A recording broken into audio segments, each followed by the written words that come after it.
ఇప్పుడు నేను America president అవ్వాలని ఒక ఆయన అడిగాడు, నాకు కొడుకు పుట్టాలండి అని ఒక ఆయన అడిగాడు. రెండూ కోరికలే, కానీ ఒక కోరిక పరమ ధార్మికం. మీరు మార్గం చెప్పచ్చు.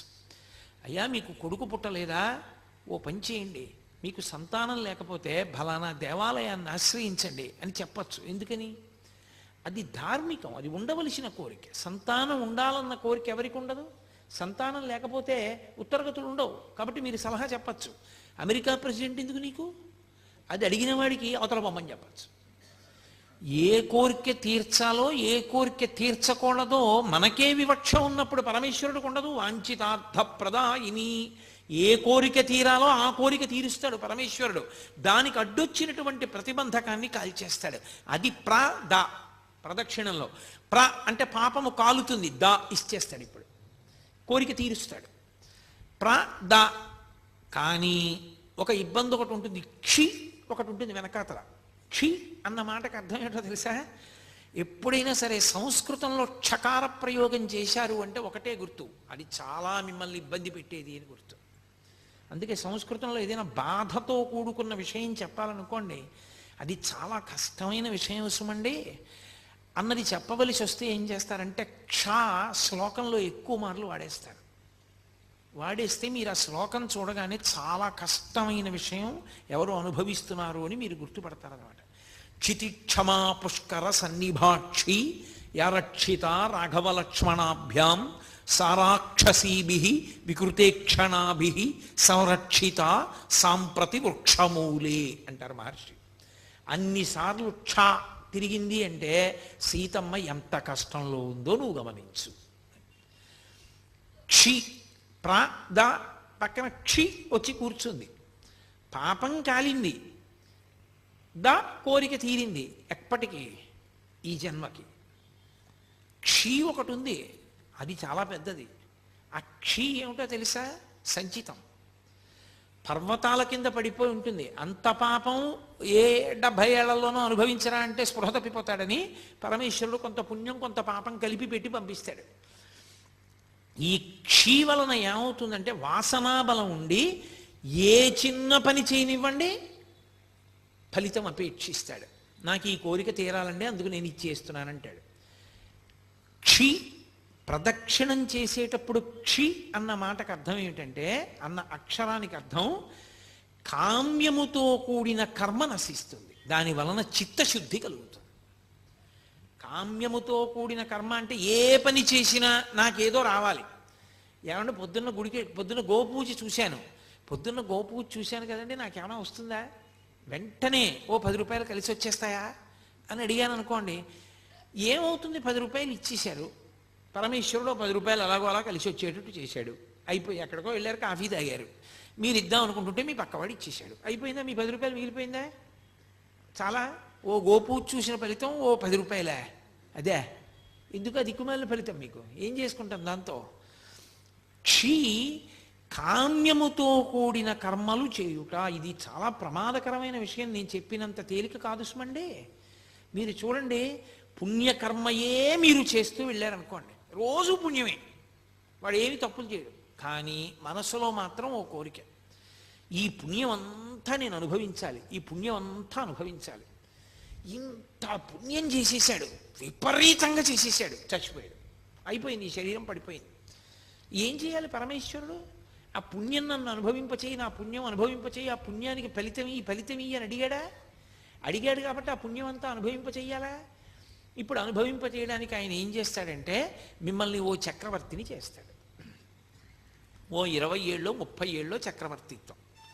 బయటికి వస్తే వందిమాగదులు, పల్లకీలు, అంతఃపురాలు, ఈ భద్రగజాలు, విపరీతమైనటువంటి పేరు, ఐశ్వర్యం.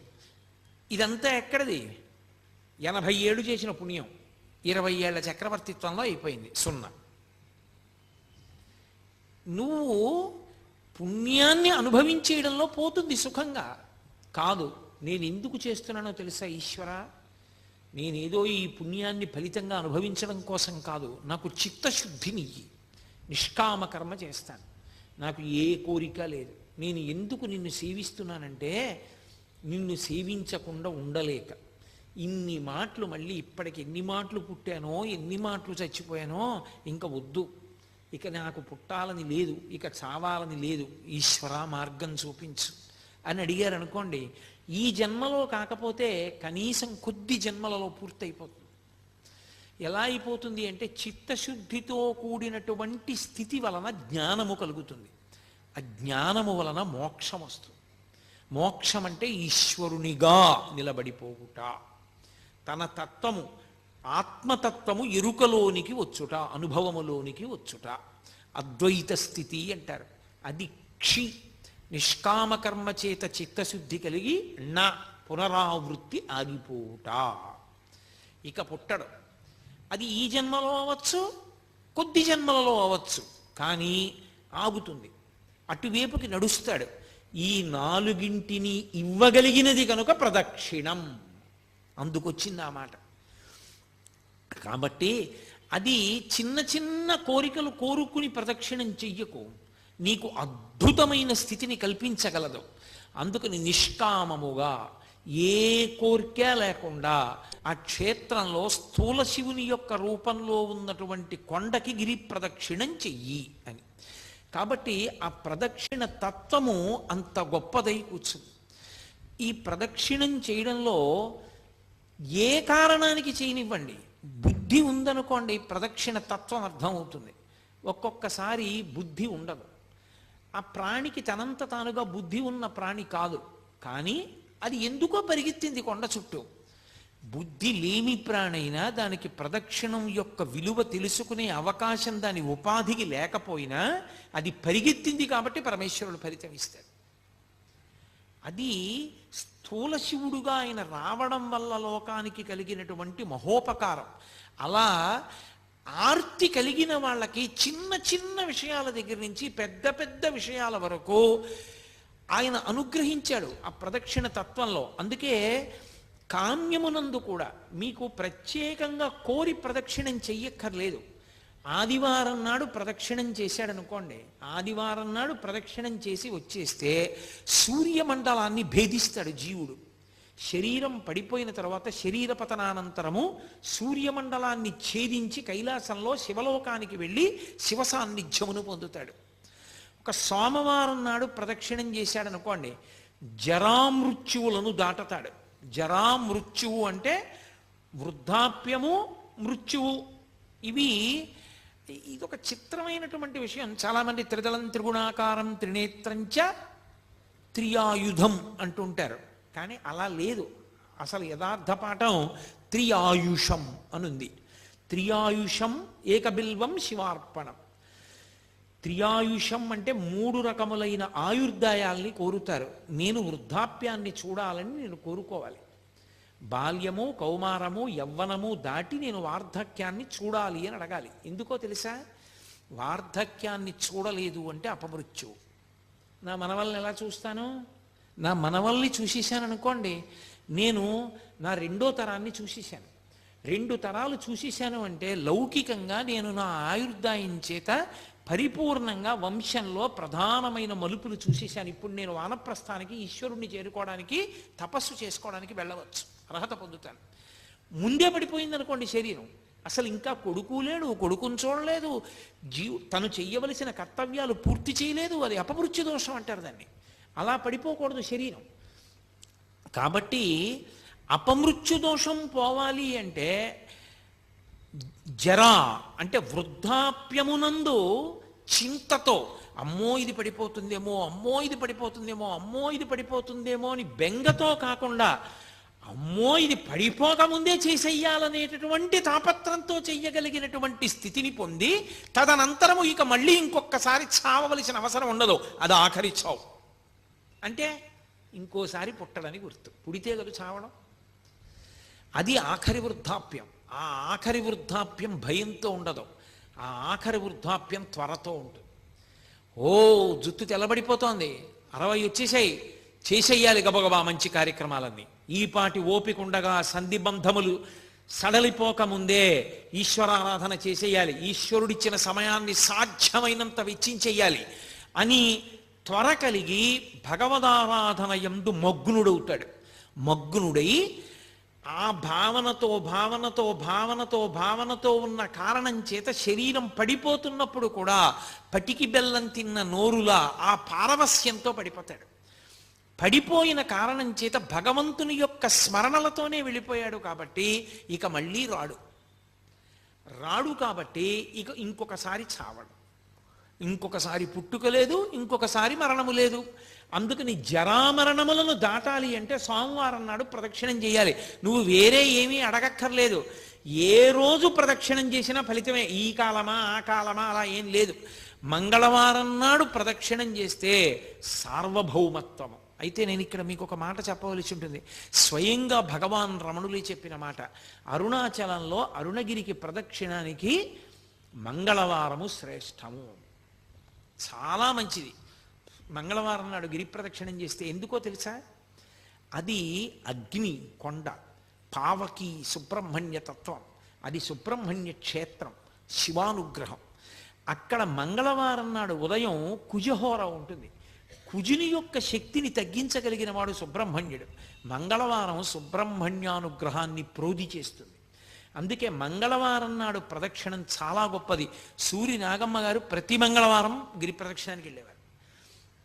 అప్పుడు మంగళవారం నాడు ప్రదక్షిణం చేసిన వాడు సార్వభౌముడవుతాడు. సార్వభౌముడవుతాడు అన్న మాటకు అర్థం చక్రవర్తి అంటే రాజ్య పరిపాలనే అనుకోక్కర్లేదు. భక్తి సార్వభౌముడు కావచ్చు, వైరాగ్య సార్వభౌముడు కావచ్చు, జ్ఞాన సార్వభౌముడు కావచ్చు. కాబట్టి మంగళవారం నాటి ప్రదక్షిణం సార్వభౌమత్వాన్ని ఇస్తుంది. బుధవారం నాడు గిరి ప్రదక్షిణం చేసినటువంటి వాడికి అపారమైనటువంటి పాండిత్యం అబ్బుతుంది. పాండిత్యం అంటే ఏవో కొన్ని పద్యాలు కొన్ని శ్లోకాలు చెప్పడం అనుకుంటున్నారేమో, కాదు. పండాహ అంటే భగవంతుని యొక్క జ్ఞానము కలుగుట. భగవద్జ్ఞానము కలగాలి అంటే తనంత తానుగా లోపల పొటమరించాలి అంటే బుధవారం నాడు ప్రదక్షిణం చెయ్యాలి. గురువారం నాడు నియమంగా అరుణాచలానికి ప్రదక్షిణం చేసిన వాడు లోకగురువు అవుతాడు. అంటే జగద్గురు స్థానాన్ని పొందుతాడు. అంతటి మహానుభావుడు అవుతాడు. అంటే బహుశః లోకం కోసం పుట్టిన కారణజన్ముడే తప్ప కర్మ అనుభవించడానికి పుట్టిన జన్మ కాదది. అటువంటి స్థితిని పొందుతాడు. శంకర భగవత్పాదులు, ఒక చంద్రశేఖరేంద్ర సరస్వతి మహాస్వామి వారు, ఒక చంద్రశేఖర భారతీ మహాస్వామి వారు, నృసింహ భారతీ మహాస్వామి వారు, వీళ్ళందరినీ జగద్గురువులు అంటారు. ఆ జగద్గురు స్థానాన్ని అలంకరిస్తాడు. అది గురువారం నాడు జరిగేటటువంటిది. ఇక శుక్రవారం నాడు అపార సంపత్తి, ఇహమునందు విశేషమైనటువంటి ఐశ్వర్యాన్ని పొంది అంత్యమునందు విష్ణుపథాన్ని పొందుతాడు. విష్ణుపథం అంటే వైకుంఠం, వైకుంఠాన్ని పొందుతాడు. అది శుక్రవార ప్రదక్షిణ. శుక్రవార ప్రదక్షిణంలో సంపత్తి అన్న మాట నేను వాడినప్పుడు ఎంత డబ్బు వస్తుందండి అని నన్ను అడక్కండి. సంపత్తి అన్న మాటకు అర్థం ఏమిటో తెలుసా? తృప్తి. నాకున్న దాంతో నేను తృప్తిగా ఉండడమే ఐశ్వర్యం. ఐశ్వర్యము అన్న మాటకు అర్థం ఏవో ఉంటే సంతోషం అయితే నీ జన్మలో సంతోషం అన్న మాటకు అర్థమే ఉండదు. పెట్టినా నీకు ఇంకా లేనిదోటి ఉంది. నీకు ఏది ఉందో దాన్ని చూసుకుని మురిసిపోవడం నీకు అలవాటైతే నిన్ను మించిన ఐశ్వర్యవంతుడు ప్రపంచంలో లేడు. కౌపీనవంత కలు భాగ్యవంత అంటారు శంకరాచార్యుల వారు. గోచీ పెట్టుకున్నవాడంత ఐశ్వర్యవంతుడు ఎక్కడున్నాడన్నారు. అన్నీ వదిలి ఇది చాలని వాడు సంతోషంగా గోచీ పెట్టుకు తిరుగుతున్నాడు. ఇన్ని పట్టు పీతాంబరాలు కట్టుకున్నా ఏదో లేదని వీడు ఏడుస్తూనే ఉన్నాడు. అందుకే చక్రవర్తులు కూడా అన్నీ విడిచిపెట్టిన ఋషుల ఆశ్రమానికి వెళ్ళి కూర్చుని శాంతి పొందేవారు. వాళ్ళు అన్ని విడిచిపెట్టి శాంతి పొందారు. అన్నీ ఉండి అశాంతిలో వీడుంటాడు. శాంతి ఐశ్వర్యం. అందుకే మనకి సనాతన ధర్మంలో ఏం చేసినా ఓం శాంతి శాంతి శాంతి అని పూర్తి చేస్తారు. శాంతిని మించిన పరమైశ్వర్యం, తృప్తిని మించిన పరమైశ్వర్యం లోకంలో ఇంకోటి లేదు. నాకు ఈశ్వరుడు ఇది ఇవ్వలేదని ఏడిచేవాళ్ళు చాలామంది ఉంటారు. నాకు ఈశ్వరుడు ఏమివ్వలేదని అడిగేవాడు కోట్ల కోట్ల మందిలో ఒక్కడే ఉంటాడు. అలా అడగగలగాలి అంటే వాడు నిత్యతృప్తుడై ఉండాలి. వాడు బ్రాహ్మణుడు. వాణ్ణి మించిన బ్రాహ్మణుడు లేడు. అందుకే వ్యాసుడు దేవి భాగవతం చెప్తూ పరమేశ్వరుడు కూడా ఎవరి పాదములకు నమస్కరిస్తాడని అడిగాడు.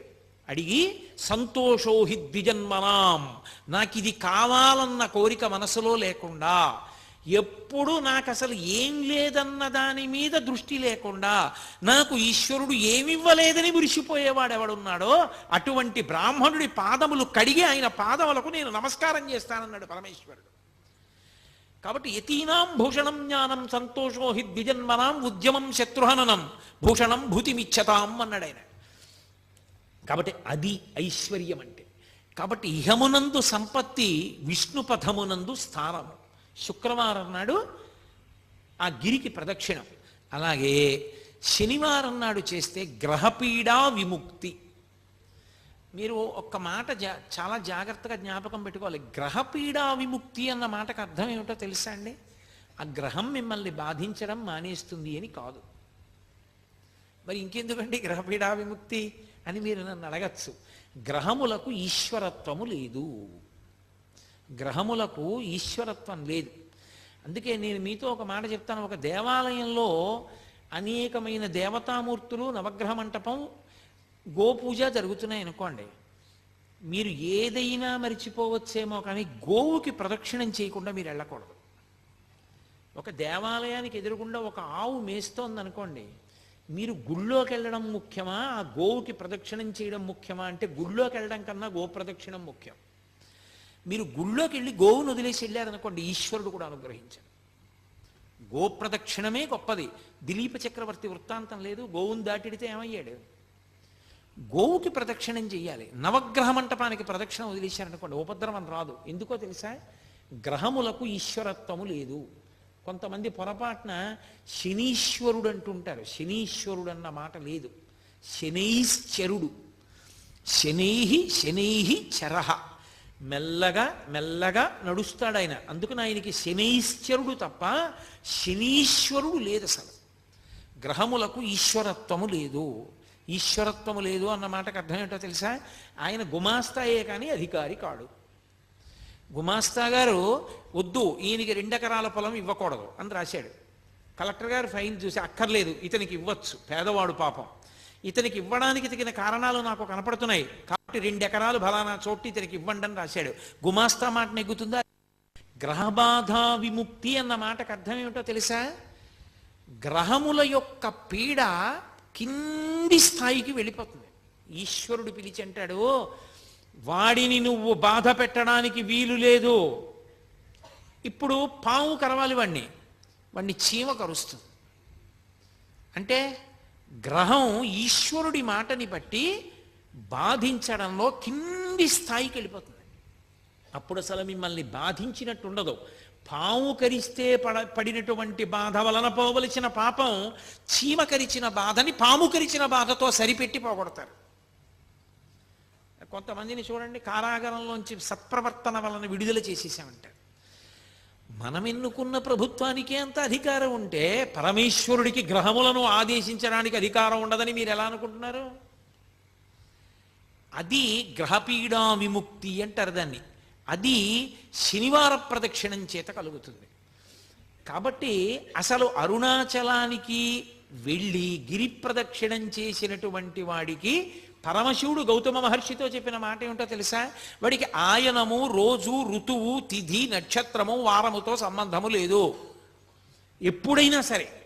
అయితే ఈశ్వరుని యొక్క అనుగ్రహము కాలమునందు విశేషమైతే ఉత్తరాయణ పుణ్యకాల ప్రవేశము, అలాగే ఒక గ్రహణ సమయమునందు, అలాగే ఒక పౌర్ణమి తిథి ఎందు, అటువంటప్పుడు ప్రదక్షిణం చేస్తే విశేష ఫలితము సంక్రమిస్తుంది. అది ఒక్కసారి చేసిన అనేక పర్యాయములు చేసిన దానితో సమానమవుతుంది. అది కాలమునందు వచ్చేటటువంటి ఫలితం. ఒక్కొక్క దేశము ఒక్కొక్క కాలము విశేష ఫలితాన్ని ఇస్తాయి. ఎందుకని? మీరు కాశీలో చేసినటువంటి అన్నదానానికి కాకినాడలో చేసిన అన్నదానానికి ఖచ్చితంగా తేడా ఉంటుంది. కాశీయే. కాశీపట్టణంలో అన్నదానంది ఒకడికి మీరు పెట్టిన అన్నం 1,000,000 మందికి పెట్టినట్టు, కాకినాడలో ఒకరికి పెట్టింది ఒకరికి పెట్టినట్టు. స్థలమునందు గౌరవమే. మీ ఇల్లే ఉందండి, అన్నీ మీరు కట్టుకున్న గదులే. కానీ మీరు కట్టుకున్న గదులే అని మరుగుదొడ్లో అన్నం తింటారా? పూజ గదిలో నిద్రపోతారా? పడుకునే గదిలో పడుకుంటారు, పూజ గదిలో పూజ చేస్తారు, మరుగుదొడ్లో కాలకృత్యాలు తీర్చుకుంటారు. మీరు కట్టుకున్న ఇంట్లోనే మీరన్ని పనులు చేయకుండా ఒక పని ఒక చోటే చేస్తున్నప్పుడు పరమేశ్వరుడి చేత నిర్మింపబడిన భూమి యందు ఒక చోట ప్రత్యేకత ఉంటుందంటే ఆశ్చర్యం ఎందుకు? దాని తేజస్సు దాంది. అందుకే దేశము కాలము. కాబట్టి ఆయా కాలముల యందు గిరి ప్రదక్షిణం విశేష ఫలితాన్ని ఇస్తుంది. నేను మీతో ఒక మాట మనవి చేస్తాను నా వ్యక్తిగత అనుభవంతో. ఉత్తరాయణ పుణ్యకాల ప్రవేశం చేసినప్పుడు కనుమ పండుగ నాడు మీరు గిరి ప్రదక్షిణం చేస్తే మీరు ఎంత ఆనందాన్ని అనుభవిస్తారు. ఎందుకో తెలుసా? కనుమ పశు పండుగ. అసలు ఆ రోజున ఆవుల్ని, దూడల్ని, గుర్రాల్ని అన్నిటినీ అలంకారం చేస్తారు. చేసి వాటికి పాయసం వండి పెట్టాలి. అసలు మీరు అరుణాచలం వెళ్ళి కనుమ పండుగ నాడు అరుణాచలేశ్వరుడి దేవాలయానికి వెడితే భళ్ళాల మహారాజు గారు నిర్మాణం చేసినటువంటి పెద్ద నంది ఉంది. ఆ పెద్ద నందికి, చిన్న నందికి అలంకారం చేస్తారు. అసలు ఎంత అద్భుతంగా ఉంటుందో. ఇక్కడ మనం శాకాంబరి అలంకారం ఎంత గొప్పగా చెప్తామో, కనుమ పండుగ నాడు చేసే నందీశ్వర అలంకారం అలా ఉంటుంది. ఎందరో గతంలో కనుమ పండుగ నాడు ప్రదక్షిణం చేస్తుండేవాళ్ళం. ప్రతి ఇంటి ముందు గొబ్బిళ్ళే. ఎక్కడ చూసినా ఆవులకి, దూడలకి అంత గొప్ప గొప్ప అలంకారం చేస్తారు. అంత గొప్పగా పాయసాన్నాలు నివేదనం చేస్తారు. ఎంత అద్భుతంగా ఉంటుందో. తిరువన్నామలై శ్రీచక్ర స్వరూపం. ఆ కొండ శ్రీచక్రము అని నమ్ముతారు. నమ్మి శాక్తేయులు దానికి ప్రదక్షిణం చేస్తారు. కావ్యకంఠ గణపతి ముని ఆ శివ కోణములు, శక్తి కోణముల చేత అది ఆ కొండ పాదం యొక్క స్వరూపం చేత అది సాక్షాత్తుగా శ్రీచక్ర స్వరూపమే అని నిర్ధారించారు. ఎవరు ఏ కోణంలో చూస్తారో ఆ కోణంలో కనపడుతుంది ఆ కొండ. అంత గొప్ప కొండ. కాబట్టి అది స్థూల శివుడు. ఆ స్థూల శివుడి ప్రదక్షిణానికి అంత వైభవం ఉంది. గిరి ప్రదక్షిణానికి మీకు గిరి ప్రదక్షిణం ఒక్క అరుణాచలంలోనే కాదు, చాలా చోట్ల ఉంది. సింహాచలానికి గిరి ప్రదక్షిణం ఉంది, శ్రీకాళహస్తికి గిరి ప్రదక్షిణ ఉంది, అరుణాచలానికి గిరి ప్రదక్షిణ ఉంది. ఇవన్నీ గిరి ప్రదక్షిణాలు ఉన్న క్షేత్రాలే. అరుణాచలంలో గిరి ప్రదక్షిణానికి ప్రత్యేక ప్రాధాన్యత ఉంది. అక్కడ కొండ మీద శివుడు, ఇక్కడ కొండే శివుడు. కొండలో శివుడు దక్షిణామూర్తి. ఊళ్ళో అరుణాచల క్షేత్రమునందు అరుణాచలేశ్వరుడు అగ్నిలింగం. ఇన్ని ఉన్న క్షేత్రం అరుణాచల క్షేత్రం. అక్కడ పూర్వం వజ్రాంగదుడు అని ఒక మహారాజు, ఆయన ఒకానొకప్పుడు ఒక గుర్రం ఎక్కి ఒక పునుగు పిల్లిని తరుగుతున్నాడు. ఆ పునుగు పిల్లి కొండ పాదాల్లోకి వెళ్ళిపోయింది. వెళ్ళిపోతే ఆయన కొండ పాదాల్లోకి వెళ్ళాడు. అది కొండకి ప్రదక్షిణం చేసింది. ఈయన ప్రదక్షిణం చేస్తున్నాను అనుకోలేదు. ఆ పునుగు పిల్లిని పట్టుకోవడం కోసమని పరిగెత్తాడు ఆ గుర్రం మీద. చాలా దూరం వెళ్ళడంలో ముగ్గురు అలిసిపోయారు. పునుగు పిల్లి అలిసిపోయింది, గుర్రం అలిసిపోయింది, వజ్రాంగదుడు అలిసిపోయాడు. అకస్మాత్తుగా ఆ గుర్రము, పునుగు పిల్లి రెండూ పడిపోయి అంతర్ధానం అయిపోయి. వజ్రాంగదుడు కింద పడిపోయి చూస్తున్నాడు ఆ పొదల్లో. ఇదేమిరా, నేను ఎక్కిన గుర్రం అంతర్ధానం అయిపోయింది, పునుగు పిల్లి అంతర్ధానం అయిందని. ఇద్దరు విద్యాధరులు ఆకాశంలో కనపడ్డారు. ఎవరు మీరన్నాడు. ఇప్పటి వరకు నువ్వు ఎక్కిన గుర్రాన్ని నేను, ఇప్పటి వరకు నువ్వు తరివిన పునుగు పిల్లిని నేను అంది. మీరిద్దరూ మరి ఎందుకు అలా అయ్యారు, ఇప్పుడు ఎందుకు విద్యాధరులు అయ్యారని అడిగాడు. గత జన్మలో మేమిద్దరము కూడా విద్యాధరులమై హిమాలయ పర్వత ప్రాంతంలో దుర్వాసో మహర్షి ఒక పెద్ద పుష్పవాటిని పెంచి ఆయన అక్కడ తపస్సు చేసుకుంటున్నాడు శాండిల్య వృక్షం కింద కూర్చొని. ఆ శాండిల్య వృక్షం కింద తపస్సు చేసుకుంటూ ఉండగా మేమిద్దరం లోపలికి వెళ్ళాం అని తన పక్కన ఉన్నటువంటి విద్యాధరుణ్ణి పరిచయం చేశాడు. ఈయన పేరు కాంతిశాలి, నా పేరు కళాధరుడు. మేమిద్దరం విద్యాధరులం. ఆ పుష్పవనంలోకి వెళ్ళాం. మంచి సువాసన వస్తోంది. ఒక ఆయన పూల మొక్కల్ని చూసి సంతోషపడిపోయి ఒక్కొక్కడికి ఒక్కొక్క అలవాటు. కొంతమంది చూడండి నడుస్తూ రాళ్ళన్నీ తంతూ ఉంటారు, కొంతమంది నిలబడి కనబడ్డ చెట్ల ఆకులన్నీ తుంపుతూ ఉంటారు. అలా ఆయన పూదోట దగ్గర నించుని భూమి ఆ మట్టినంతటినీ కూడా కాలుతో తంతున్నాడు. ఇంకొక ఆయన గబగబా లోపలికి వెళ్ళి ఆ పువ్వులన్నీ కూడా పువ్వులా కొయ్యాలి. పువ్వుని పువ్వులా కొయ్యడం చేతకాని వాడిని చూస్తే చాలా అసహ్యం వేస్తుంది. ప్రపంచంలో అత్యంత అసహ్యకరమైన పూజ ఏదో తెలుసా?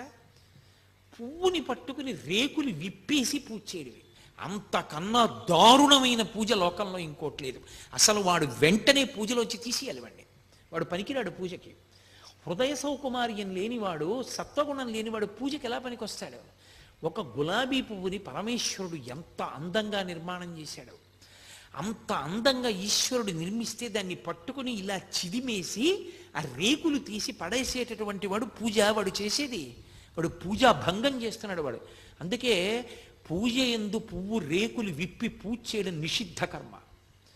ఎవ్వరి మీదన్నా పువ్వుల రేకులు చల్లడం, పువ్వుల రేకులు వెయ్యడం, పువ్వుల రేకులు కింద పడడం, పువ్వుల్ని తొక్కడం, పూలు రేకులు విప్పి పూజ చేయడం, ఇవన్నీ దుష్కర్మాలు. ఎప్పుడూ చేయకూడదు అలాంటి తప్పు పనులు. ఎవడడిగాడు నీ దగ్గర ఎక్కువ పువ్వు లేకపోతే ఒక్క పువ్వు వేయి ఈశ్వరుడి మీద చాలు. ఎవడు నిన్ను రెక్కలు విప్పి ఆ రేకులన్నీ తీసుకొచ్చి పూజ చేయడం ఏంటి? అసహ్యకరమైన విషయం తప్పది. ఎప్పుడూ చేయకూడదు అలాంటి తప్పుడు పనులు. కాబట్టి ఆయన పువ్వుని పువ్వులా కొయ్యకుండా ఆ పువ్వులన్నింటినీ కూడా ఏదో పట్టుకుని ఒక్కసారి ఇలా లాగేసి కోసేస్తున్నాడు. ఆ చెట్లు ఆ పువ్వులు లాగేస్తే జడపట్టుకు లాగితే ఆడపిల్ల నెప్పితో తప్పించుకుని వెనక్కి లాక్కున్నట్టు ఆ కొమ్మలు వెనక్కి ఎడుతున్నాయి. ఈ చప్పుడికి దుర్వాసో మహర్షి కళ్ళు తెరిచి